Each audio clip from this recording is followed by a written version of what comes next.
Assalamualaikum warahmatullahi wabarakatuh. Perkenalkan, nama saya Nabila Nurhaliza, mahasiswi Universitas Al-Azhar Indonesia, Fakultas Ekonomi Bisnis, Program Studi Akuntansi.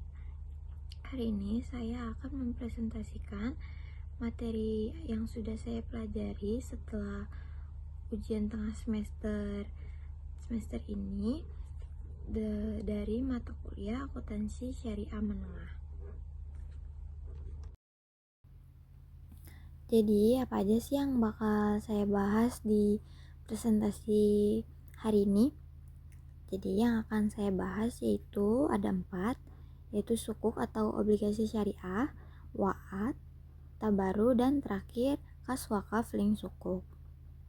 Tapi pertama-tama, saya akan membahas tentang pasar modal dulu karena pasar modal sedikit berkaitan dengan materi sukuk atau obligasi syariah. Nah, jadi pertama, secara umum pasar modal adalah tempat bertemunya penawaran dan permintaan untuk berbagai instrumen keuangan seperti saham, obligasi, dan reksadana. Tujuan utama pasar modal ini untuk memfasilitasi aliran dana dari investor kepada perusahaan atau pemerintah yang membutuhkan dana untuk pembiayaan jangka panjang. Nah, sama seperti penjelasan umum pasar modal, tetapi pasar modal syariah, pasar modal yang beroperasi sesuai dengan prinsip-prinsip syariah Islam. Instrumen investasi, perdagangan, dan produk keuangan harus mematuhi hukum Islam yang melarang maghrib. Maghrib itu apa sih? Maghrib itu ma-nya maisir atau spekulasi atau perjudian, G-nya itu gharar atau ketidakpastian, dan ribanya itu riba atau bunga. Apa aja contoh instrumen pasar modal syariah? Bisa saham syariah, obligasi syariah atau sukuk, dan reksadana syariah, dan lain-lain. Lalu kemudian obligasi. Obligasi konvensional adalah surat pinjaman dengan bunga tertentu dari pemerintah atau perusahaan yang dapat diperjualbelikan. Jadi misalnya nih, pemerintah butuh dana untuk belanja negara karena pendapatan negara kurang untuk memenuhi hal tersebut. Maka pemerintah bisa berhutang pada investor, yaitu masyarakat, dengan cara menjual obligasi. Penerbit obligasi bisa pemerintah atau perusahaan.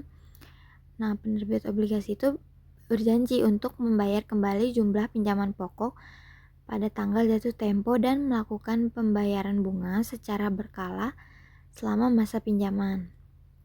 Kemudian, apa sih obligasi syariah itu?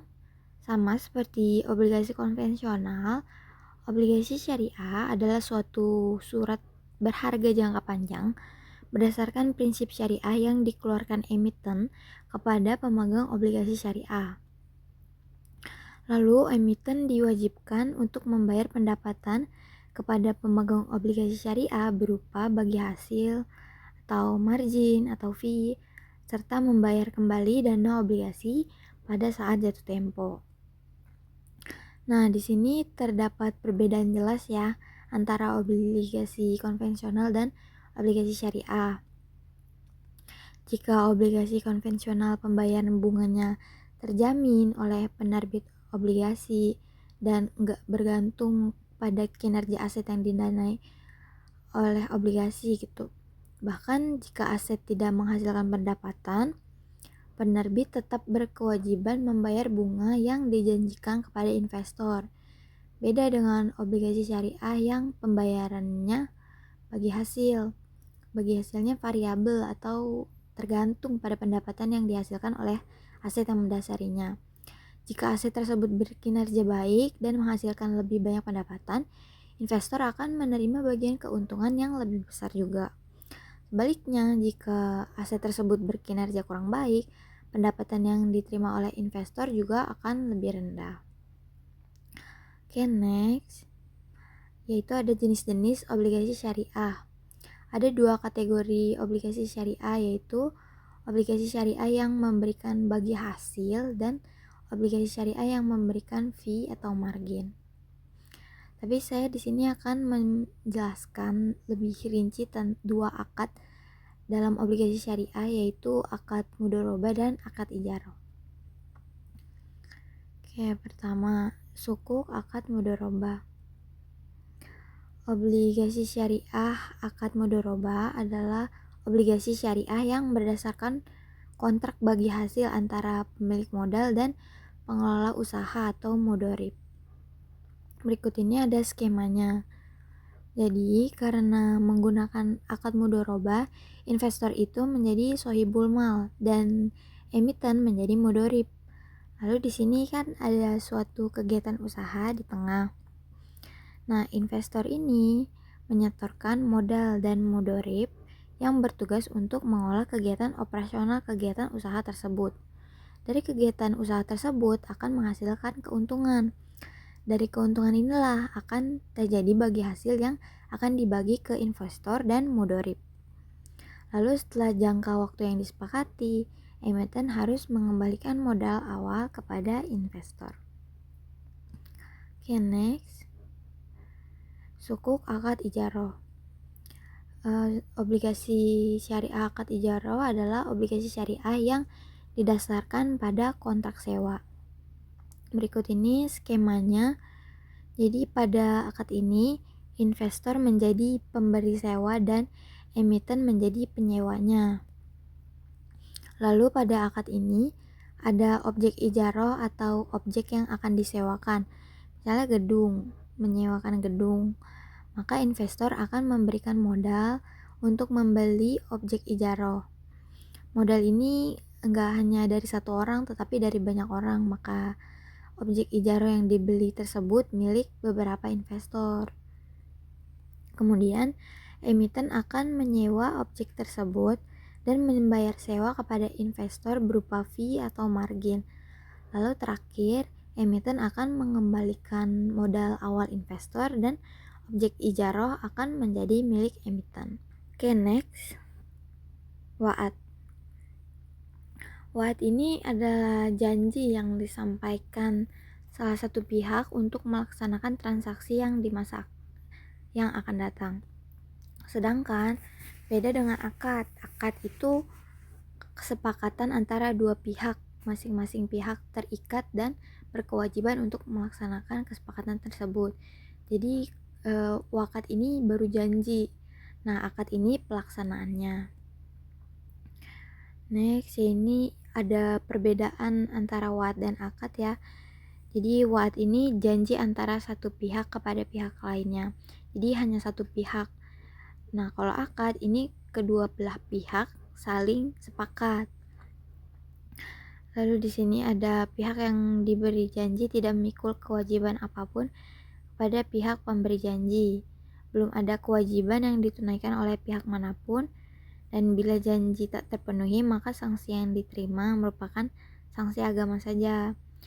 Berbeda dengan akad, bila kewajiban tidak dapat dipenuhi maka sanksi yang diterima sesuai dengan kesepakatan awal kontrak. Oke, next, ada rukun dalam wa'ad.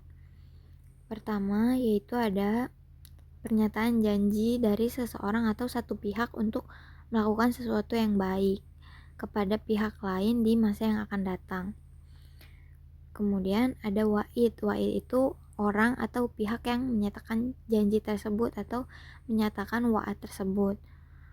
Kemudian ada mau'ud, yaitu pihak yang diberi janji oleh wa'id.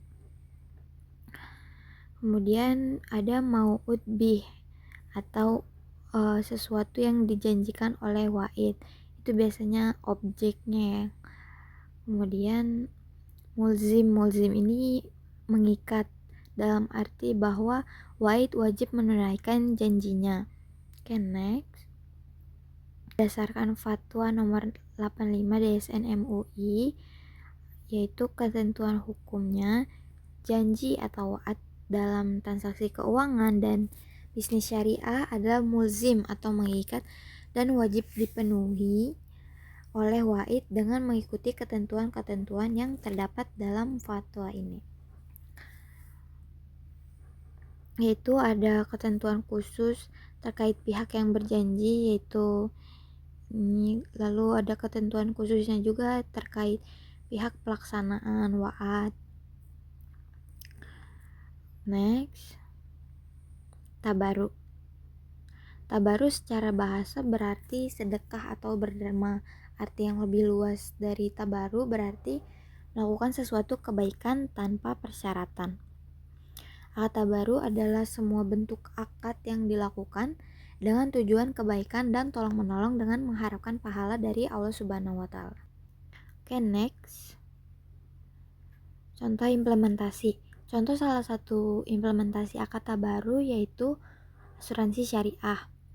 Asuransi syariah menggunakan prinsip takafuli, sedangkan pada asuransi konvensional menggunakan prinsip tadabuli, yaitu jual beli antara nasabah dengan perusahaan.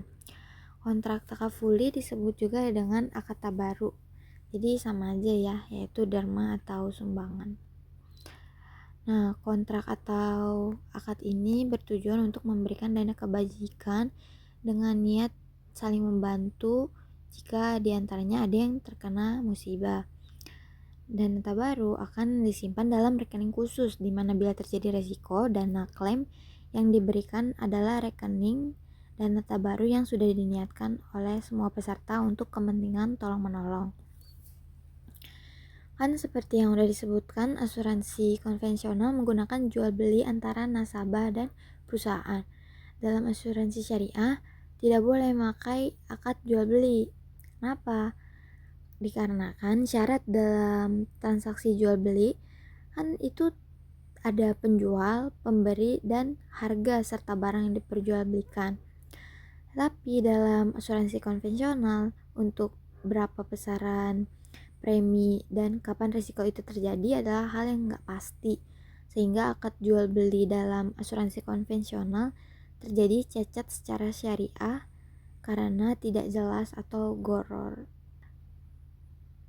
Next, ada banyak ya jenis transaksi yang memakai akad tabaru selain asuransi syariah, diantaranya yaitu qard, ran, kafalah, wadiah, kemudian ada hawalah, wakalah, dan wakaf.